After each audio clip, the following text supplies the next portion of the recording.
There are certain fundamental marketing terms and concepts you should feel familiar with, especially so you might be confident in marketing meetings and job interviews. So let's review some of them now, starting with the marketing mix. Also called the 4 P's of marketing, is popularized by Jerome McCarthy in 1960. And the first P is product, which stands for the goods and services you offer, whether it's bottled water or car insurance or even education. And this P includes a product's design and development, as well as its branding and packaging. The next P is place, or location, and it's just where a product or service is offered for sale and how it gets there. And this is how the product gets moved from the producer to the consumer. Thanks to interactive media, place is now actually everywhere. You can order pizzas and plane tickets, books, music, even college courses from wherever you are on the planet. And price determines at what charge a product or service is offered for sale to the customer. This establishes the level of a company's profit as it sells the product. Price has also been impacted by interactive media. You can now simultaneously compare the price of a given product or service between any number of vendors, such as when you purchase an airline ticket. And promotion. And this is how you let the consumers know about your product or service for sale. And this is done through advertising, personal selling, sales promotion, direct marketing, and other forms of publicity. Now, we could readily say these 4 P's are old school marketing, deeply rooted in 20th century and earlier eras of thought. But if there is one shift that sums up the modern 21st century marketplace, it's that now the consumer is super empowered through instant access to information and competitors' prices and even sharing reviews with one another.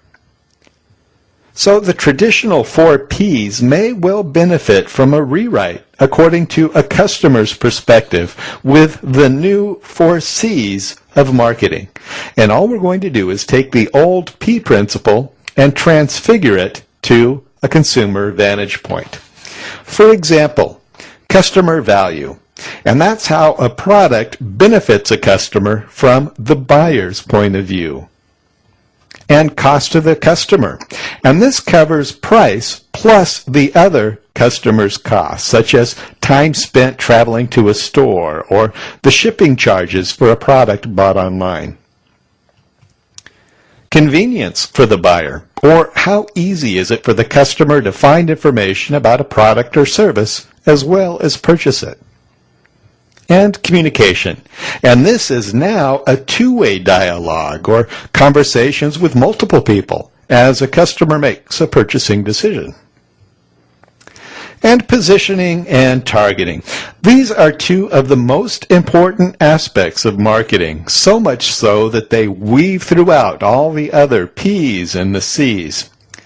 And positioning is simply your differentiation from competitors, or how different are you from everybody else, as well as your value proposition, or just what value do you have to offer. And product dimensions, and that means just what all does your product do.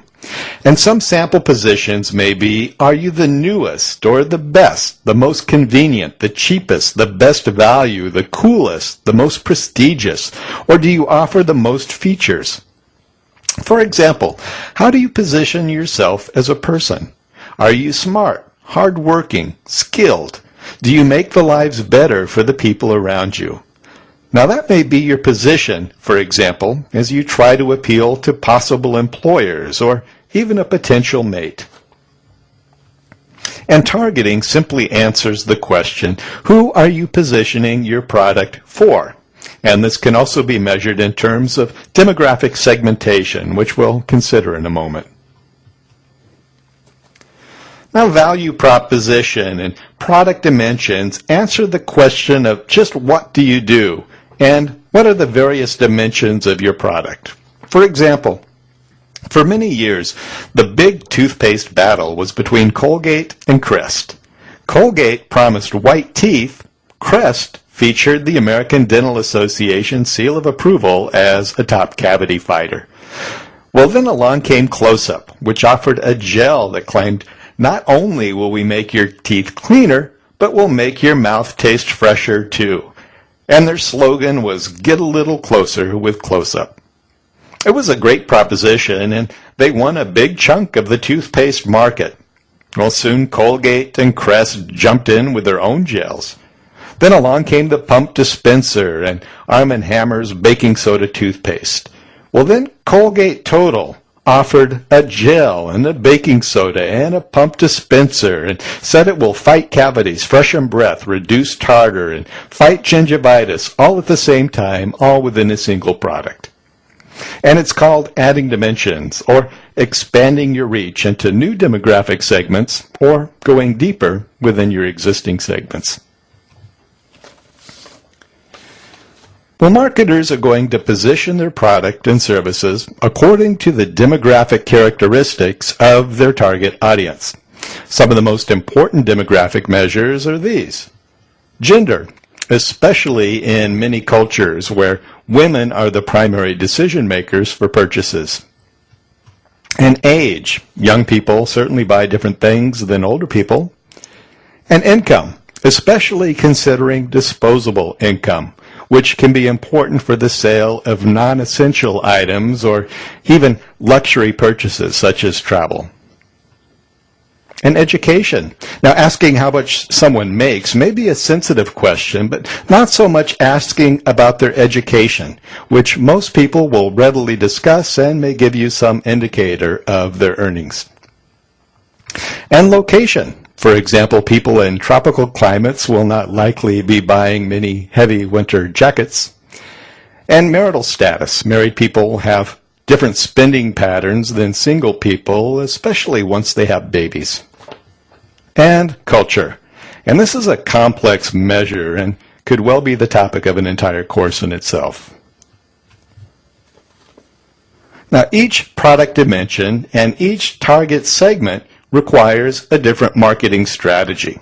For example, in the 1990s, Coca-Cola came up with 35 different attributes or dimensions for its soft drink flagship product as part of an Always Coca-Cola campaign aimed at different market segments.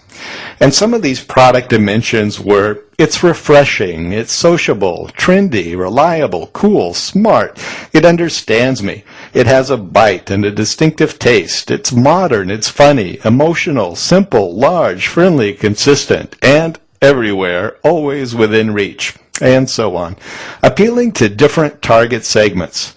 And they developed ads for each of those dimensions, 35 in all, and ran them simultaneously.